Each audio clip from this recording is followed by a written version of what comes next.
I had people, there were the typical naysayers, not really believing that I ran a business because I was a woman. There were 2,500 members and 22 women. I had to ask my dad for an opportunity. It wasn't given to me. 4 years in a row, I would submit the business plan and they would say to me, oh, this is very interesting. Maybe next year. Behind every no, there's a yes. Next year, our projection is to be well over 100 million. Don't let other people decide your destiny. It's not even like calling them employees. They're your teammates. And without them, you have nothing. Welcome to Courage, Comebacks, and Conversations. I'm Susan Lee, business leader, life and career coach, storyteller, wife, and mother. We're bringing you real stories. From athletes chasing their dream to entrepreneurs who left corporate America to start their own business, professionals rebuilding after setbacks, from women breaking barriers in male-dominated fields, and to first in their families who graduate from college. Every story reminds us that courage connects us, and who doesn't like to hear a comeback story? I'm glad you're here. Let's get into it. Welcome to Courage, Comebacks, and Conversations. Today I'm joined by a powerhouse in the world of workplace solutions and leadership. Joan Bialek, one of my favorite people. Her story is one of vision, resilience, and breaking barriers long before it was common to see women in the rooms she entered. If you're a young leader, an entrepreneur, or someone who knows you're meant for more, this episode is going to feed your spirit. Let's get into it. Hi, Joan. Hey, Susan, how are you? Good. I want to tell everybody the topic of this episode is called Power, Vision, Leadership, and a conversation with Joan Bialek from Bialek Environments. Joan, one of my favorite people in the world. I'd love for people to know we met. Actually, we were competitors, and we worked in the office furniture industry, which is one of the best kept secrets of work. And I hope people that are listening will kind of investigate it because it's a great place to go, a great industry to work in and great things to do. But I was competing against Joan. And one thing that I learned, I'm a strong competitor.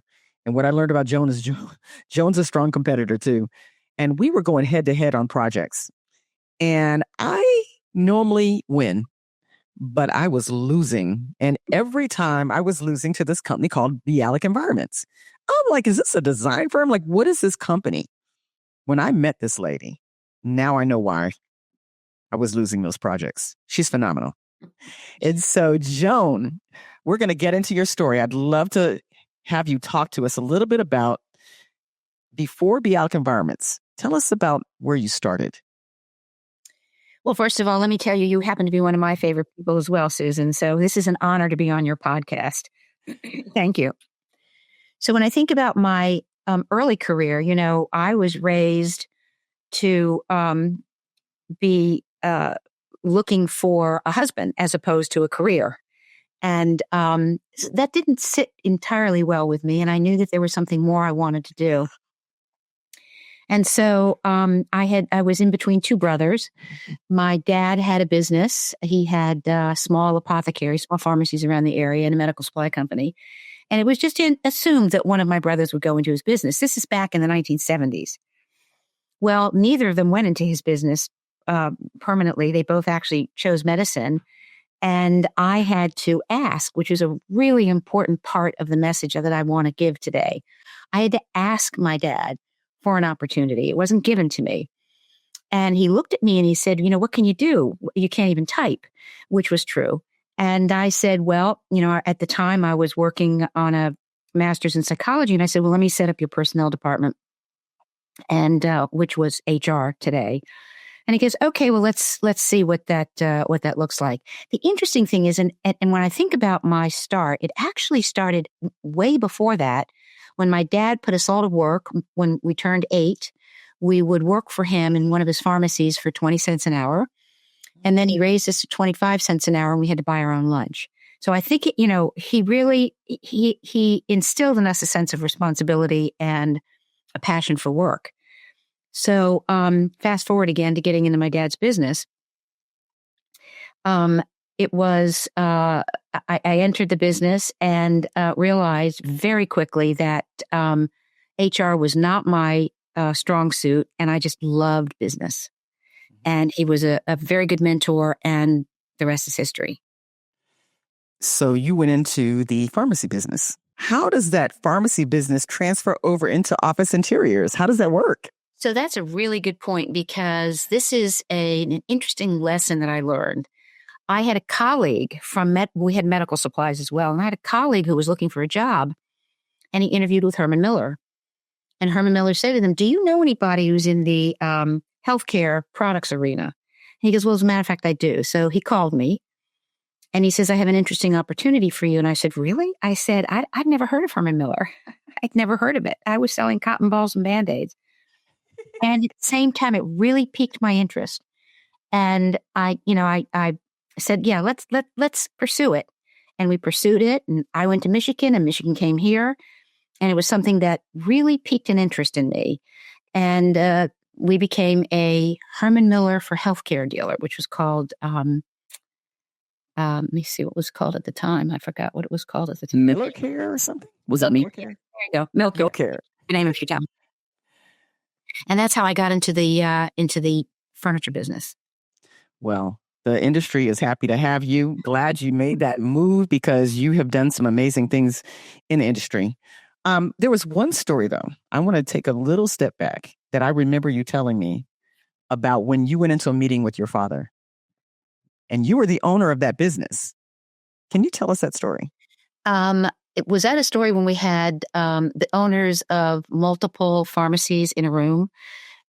Yes, and we were selling. Actually selling a product, and or we were thinking about selling a new product. The group was, and one of the men looked at me and said, "We need someone to take notes, Joan. Why don't you take notes?" And I don't know why I had the courage to say this, but we were the largest company in that room. And I just looked at him and I said, "I don't think I'm the one who should be taking notes." And interestingly, it was my dad who said, "I'll take the notes." You have to speak out.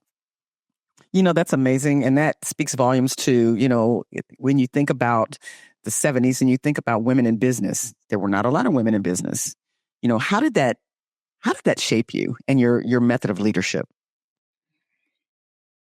It was interesting. I was also a mom, and there were very, very few moms who also worked at that time. And so I was always asking myself, am I doing the right thing for my children? Always ask myself that. Until one day, I decided I was going to ask my kids that very question. I said, "What would you think if mom stopped working and just stayed home and took care of you?" And my daughter, with tears in her eyes, looked at me and said, "Oh, God, no, Mom, because then I can't tell my friends you're a boss." And I told that story at her wedding. She was a little embarrassed by it. But that was the wind that I needed under my wings. As long as I knew that my children were going to be okay. And in fact, maybe even better off, because they saw that they could do anything. And I had a son, as you know, and a daughter. And it just worked out. Just worked out really well. Beautiful. For any moms out there that are listening to this and challenged and wondering if you're doing the right thing by working, setting that example for your daughters is pretty powerful. It gives them the fuel and confidence to understand what life looks like outside of home. Also understanding, and I tell my teammates this all the time, your priority is your family. And so if there is something out there that you need to be at, don't even question it. Go for it. And hopefully you work in an environment where that is respected. Absolutely. I think I found many women leaders are much more accepting to understand that there are different balances that you have to have in life. How did you balance it all? I mean, your husband was one of the leading orthopedic surgeons in the Washington, D.C. area. Right. You're running this major dealership. You've got 2 kids. How do you do that? Well, you hire some help to help you with it, which is important, and just knowing your priorities. I mean, I remember going to the kids' tennis matches at school. We were the only 2 parents there, and you just have to keep your priorities aligned and make sure that you're sending the right message, and that's true to your teammates as well. Absolutely. Yeah. Okay, so every leader has a defining moment. Tell me one memorable story you have about your journey that still stays with you today? The first one was, I already told you, and that was when my daughter said, was really passionate about my staying in the workforce. And the other is there's this organization called Young Presidents Organization that I'm sure many people have heard about. There are now about 35,000 members. When I first approached YPO, there were 2,500 members and 22 women. And even today, there are only about 10% women in this organization, but it's growing, fortunately. And I remember I had friends that were really backing me because there were no women in our chapter, our local chapter. Many people you would probably know, you would probably recognize. And I had people really supporting me to apply. And there were the typical naysayers, not really believing that I ran a business because I was a woman. And that didn't deter me. I mean, I knew that this is something I wanted. This was something that would be very helpful to me and also a great learning experience for them. So I pursued it, got in, ultimately became chair of the chapter, and I think changed a lot of people's minds about women in business. And then to go from there to helping to create opportunities for women in YPO has been very, very important to me. Pretty amazing. Also, you've been a strong advocate for women designated businesses, women-owned businesses. Right. I know that you've spoken a lot at different events and activities. Tell us a little bit about what you've seen over time in terms of the evolution of women in business, women business owners, I should say. Right. Well, so there's a designation, a government designation, an SBA designation called Women-Owned Small Business. We call it WOSB. And what's really interesting is they changed the guidelines to encourage different agencies to buy from women-owned small business and even determined a percentage goal. I don't really think it's been that successful in the government as much as it has been in the commercial side, because there are people out there who are very interested in working with women-owned business, and they should. Women-owned businesses tend to be more profitable. Women-owned businesses tend to have people that stay longer in their positions. Women-owned businesses are more compassionate and more trustworthy. And so I think, I think that once people have allowed us to come into their world, they see the value. Awesome. I do have a question for you, Joan. Mm-hmm. Because one thing that I know about you is your fashion sense. I always want to just go in your closet and like pick clothes out. Like, where did you develop this love for clothing, for your style? Talk to us a little bit about that. Well, I'm going to tell you a little story give a little personal touch to this. When I was younger, I believe it or not, even though my father was very successful, I didn't necessarily have the means to buy the clothes that I wanted to. And I said to myself when I was younger, one day I am going to be able to walk into a store and look at what I want and just buy it. It was very important to me. And somehow that meant to me that I had achieved the goal of really being independent. And I love creativity. I think, I'm a designer wannabe. I'm not a designer. We've got designers and architects on staff. And I just always really admired their talent for creativity. So I try it out a little bit on my own. You do an amazing job, because every time you walk in, I'm just like, I love your style. I love your outfits. I'm just like, if I could just go in and take a few of those items, bring them home. Tell us a little bit about the growth of Bialek Environments. Tell us where you are. Okay. Maybe some of the obstacles you encountered, and then where it is today. It's a great question, because remember, when we were first offered the Herman Miller line, it was only in healthcare, which was a very small part of Herman Miller's portfolio. About 10 years, and also let me tell you that I ended up selling. My dad retired in 91. That's when I got the call from Herman Miller. And I ended up 3 or 4 years later in the mid-90s selling the rest of his legacy companies, and only wanted to do one thing, which is very important to me, because I was spread way too thin. And so the business that I really enjoyed the most and was the most creative was the furniture business. So I sold everything in the mid-90s, and I had started another company as well that I sold, and just zeroed in on our furniture division. It was really interesting because at that point, we started really performing, and we became Herman Miller's largest dealer for healthcare in the country. They came and asked me, would we like to join them in selling their product to the government? I mean, we were in Washington, D.C. I said, yeah. And then we became their largest government dealer. And this is a really interesting story. I then decided, well, why don't I have the full line? So I started preparing business plans and asking them. I don't know if you know this, Susan. I prepare business and asking them every time we'd have our yearly annual meetings, I would submit the business plan. And they would say to me, oh, this is very interesting.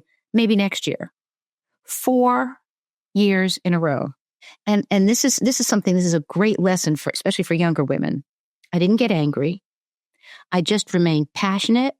I remained determined, and I just persevered. And finally, it also didn't hurt that a woman became the regional president in our area. And that's when I got the full line. I was the largest Herman Miller dealer not to have the full line. Wow. And yeah, I mean, and I could have been, I could have taken a different approach, but I decided not to.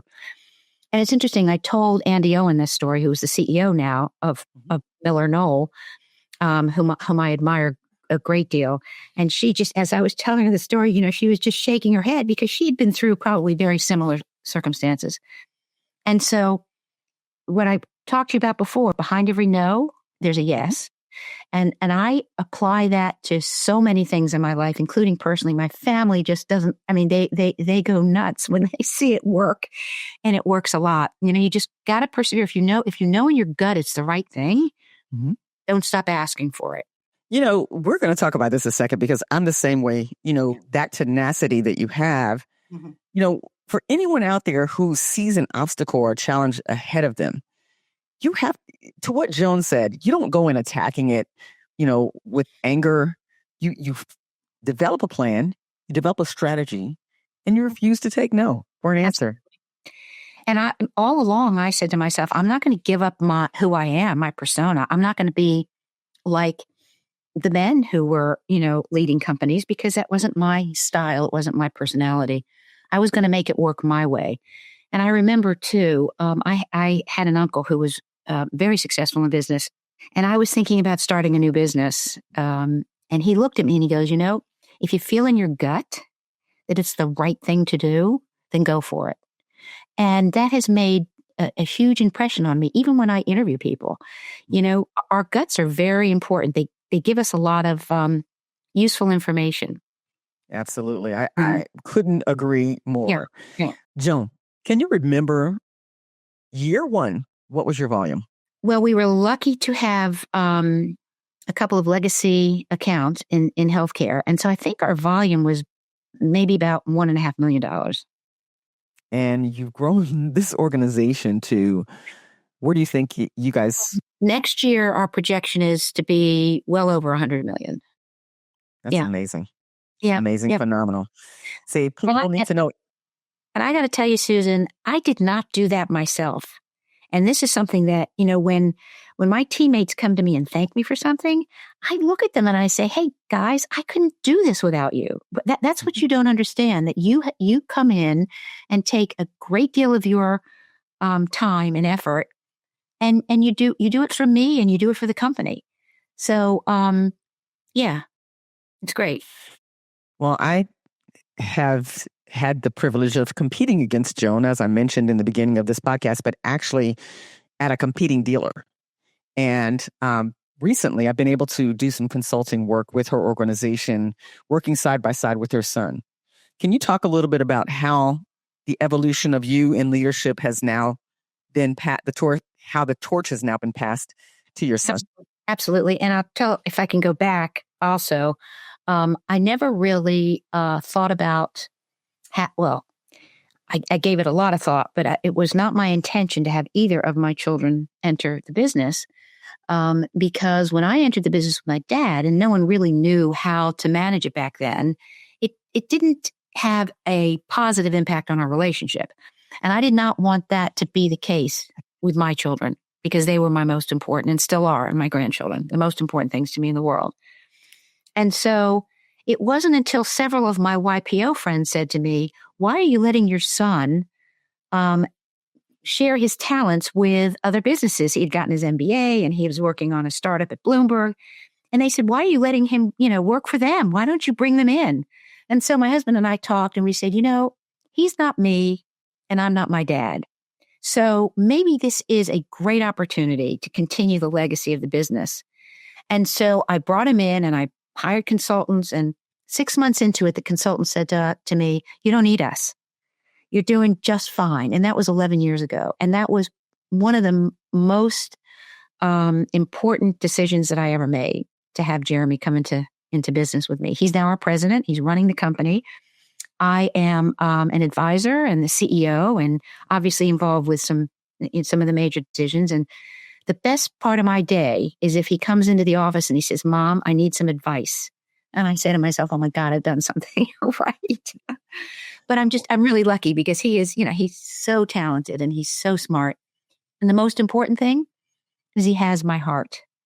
And I think that distinguishes our company. And to me, it's a no-brainer. To me, it's how can you not care for the people who are making you successful? So that's probably why we have such longevity. We probably have the longest longevity in our industry of people who have stayed there as long as they have. Joan, coming from a competitor and now walking in the door and working with your company, there's a culture you guys have built that's very unique. And there are only certain people that fit that culture. I'm working with you to help recruit people. Talk to me about that culture. You're right. That's probably the most important part of our success is our culture. It's got to start with trust. If there's someone in your organization that you can't trust, they can't be there. You have to be able to, and it works both ways. They have to be able to trust us, and we have to be able to trust them. And so, people say to me a lot, Susan, they say, I walk through the door of your office and there's just something very unique. It doesn't hurt that we have the, what is it called? The gratitude screen right there. Gratitude wall? The gratitude wall that people can actually enter things about each other. It's really important. And I think we also have a mission. We're very community oriented. We're very grounded in, look, I've got 4 generations of Washingtonians in my family with my grandchildren. We're very committed to this community. We just had a community day where we actually built electric guitars. I don't know if this was just a couple days ago, and that are going to be donated to the Boys and Girls Club. And I think people, they believe in us and they trust us. And I think when they see people that have been working there for 30 some years, many in 20 years, they realize that there is definitely something unique about us. And it's not, it's not neuroscience. To me, it's just plain treating people well. Mm-hmm. And that you do. And that lends to what you're saying about people staying there for a long period of time, because when you're a part of a family or part of a community, you're committed to the same goal. Mm-hmm. And you support each other. And that's a unique culture that I've seen at your organization, which I think is phenomenal. We'll support each other outside of work. So if, when someone's in need of something, it's not uncommon that they'll come to me in a very confidential setting, and I'll do whatever I can to help them. I believe that. Yeah. I absolutely believe that.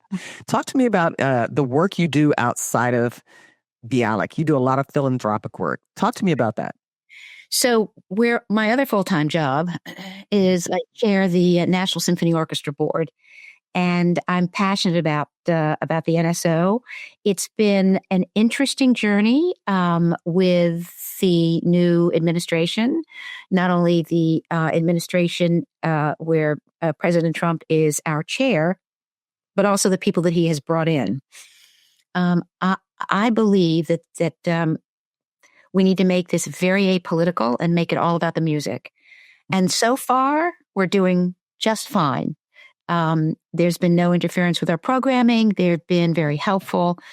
And so, I see my job as keeping the orchestra alive and thriving. So that does definitely take quite a bit of my time. The other institution that I spend a lot of time at is Children's Hospital.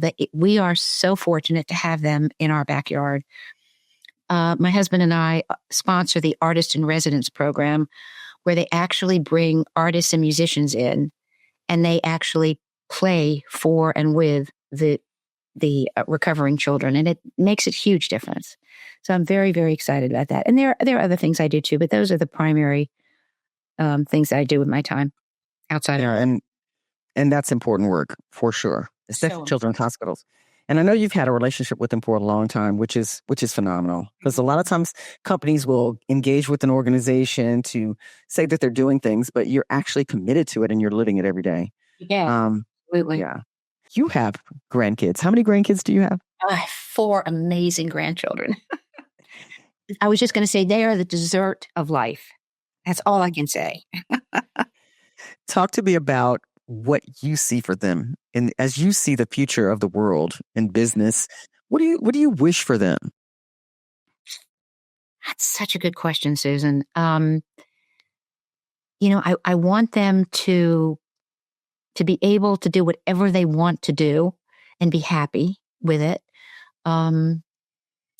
I think things are going to be so different with the advent of AI. I just think they're going to be doing things differently. I'm very optimistic about it, actually.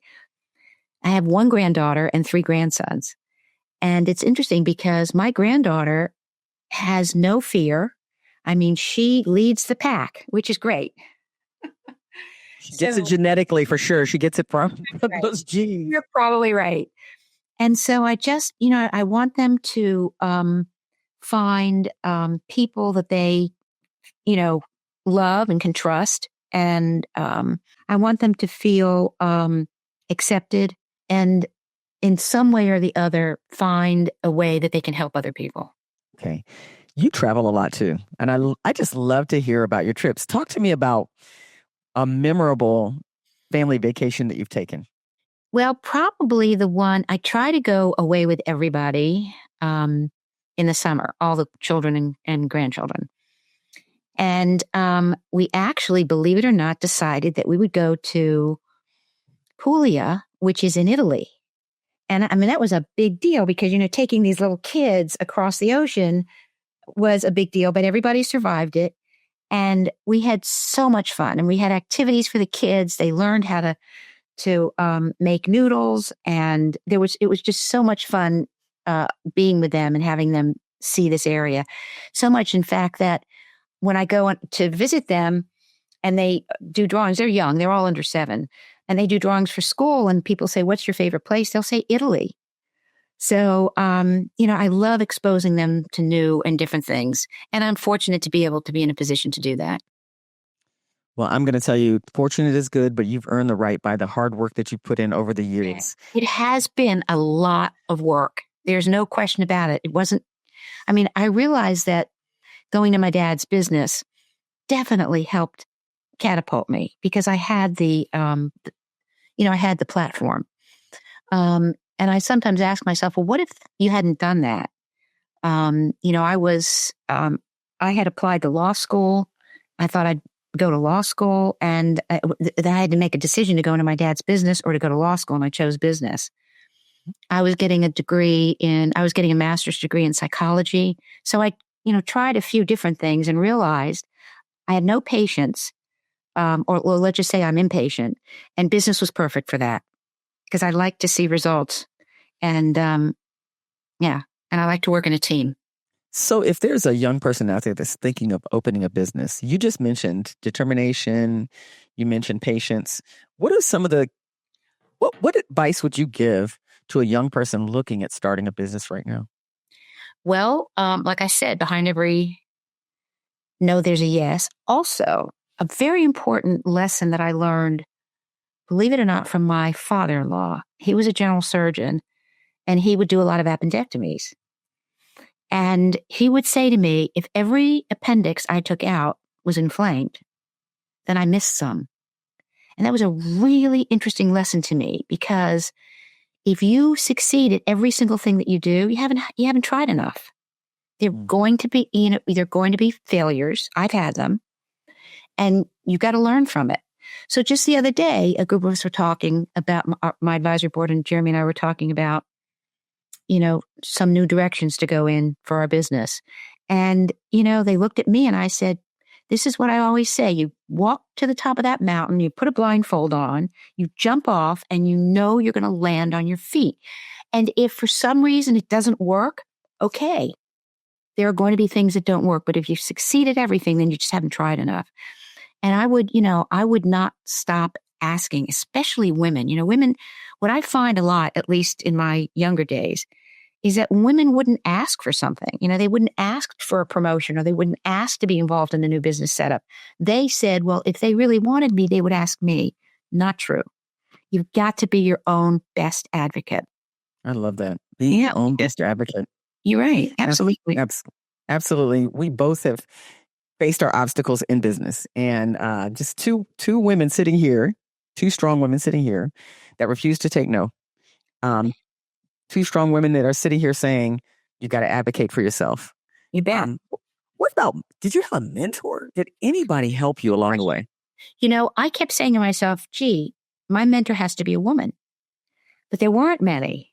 And so this is why, getting, for me and anyone else who can get into an organization like YPO, and there are others. YPOs, they have, it's for a little more mature businesses. So someone starting out may not necessarily be able to take advantage of that. But within YPO, there is something called a forum group. And so I've been in my forum group. There are anywhere from 8 to 12 people for 38 years. So I remember sitting down. There were people in my forum group there was one many, many years ago who was running a $2 billion company. And he said to me, he said, and I had a particular business issue. And he said, Joan, sit down. We're going to role play. And we role played, and I went back to my organization. This is before I even had the furniture side. And I eliminated 2 people that, that really needed to go. So, so my mentors, I'd have to say, are probably my YPO forum. And then there's another organization I belong to, which is near and dear to my heart, called the Committee of 200, which is for women business owners. There are only like 500 of us internationally. But they also have small groups. And I've been in that group for about 24 years. And this is a group that you walk in. People say to me, what's your council like? And I say, well, you know what? You walk into this room, you look around at your sisters, and you don't have to open your mouth. They know exactly what you've done for the last month. It's so inspiring to be with them. And you can imagine the conversations we had 24 years ago were very different than the conversations now. But those were my mentors. Being in a group that does what you do. And they're out there. There are groups out there. It was very helpful for me. And they weren't, in the beginning, they weren't women, they were men. Mm-hmm. Mm-hmm. Sometimes I wonder if things really have changed that much. I mean, there's still women's organizations put together that are advocating for each other. It is tough to compete. It's tough to be out, and go against in a male-dominated field. I talked to, I have a podcast coming up where a young woman is a broker, a commercial real estate broker. Yes. We have not gotten as far as we want to get in terms of women in business, but, right. I think we're well on our way. But how do you think women that are in business can help other young women in business? If you were to talk to women business owners out there that are kind of in the middle of their trek, not at the end of it, but they've started it, they've grown it to a certain level. What can you tell them that they should do to advise young women in business? Well, first of all, it's so important to create your network. And you can't be shy about reaching out to somebody and saying, can I have coffee with you? Or can I just talk to you? Telling my story can be inspirational to others. It's really just, and asking for what it is you want, not waiting for somebody to come to you.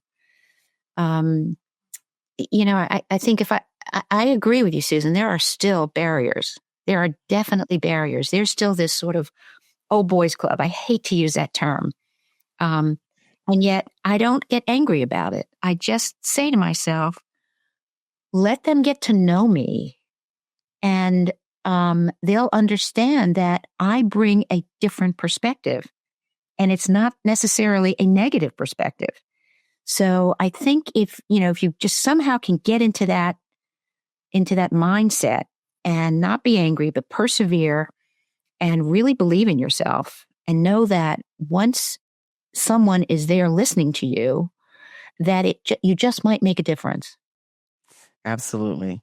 So I want to ask you just, we're rounding out to the end of the podcast. I just want to ask you really quickly, what is one thing about you that would surprise people who only know you as the CEO of Bialek Environments?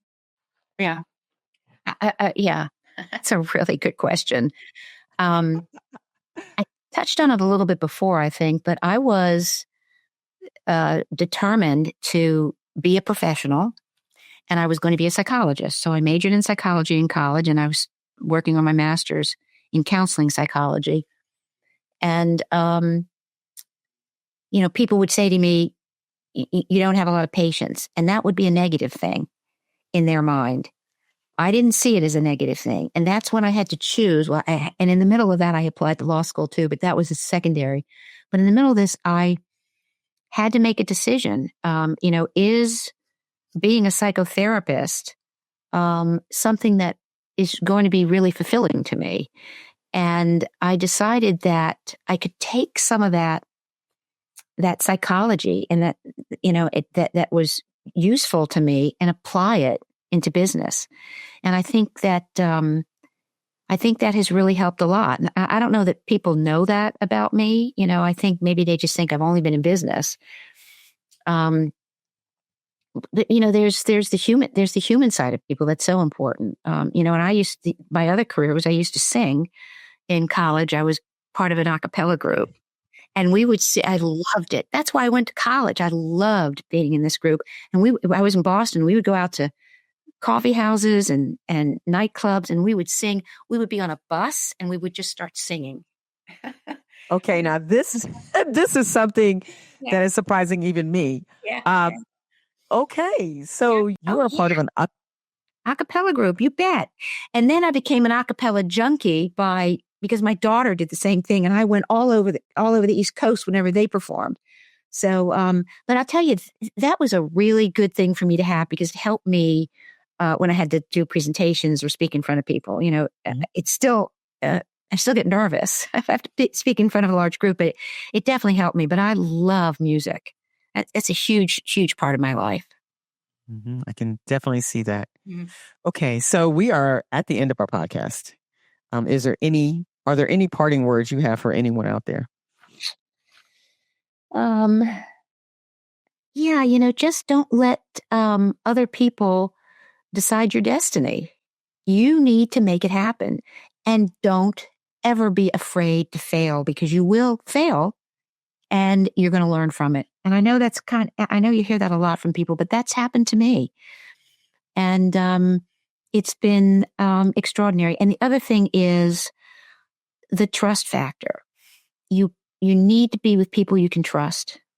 And that's really so important. And also really just understanding that your teammates, and this is a generational difference between my dad's time and my time. In his time, it was always, and he would actually say this, and he wasn't a bad person. He would say, you really can't trust your employees. Well, first of all, I didn't like that you can't trust. I didn't like calling them employees. Mm-hmm. They're your teammates. And without them, you have nothing. So for people who are running businesses, and I think that tends to be more of the mindset in our generation than it did in their generation. But that was very typical back then. And now it's just letting our teammates know, what they mean to me and to us, and how important they are for our success. So, and it's also just, working with people you like. I mean, there's nothing better than that. Absolutely. I would agree with you. Mm-hmm. Joan, thank you for sharing not only your leadership, but the elegance and authenticity that have always set you apart. Oh, thank you, Susan. I so appreciate it. That means a lot to me, especially coming from you. To our listeners, We hope today inspired you to lead with intention and to show up with the same quiet confidence Joan brings in every room. Until next time, this is Courage, Comebacks, and Conversations. Have a good day. Chasing purpose, redefine time. Vision clear, the future near. Trusting God without fear.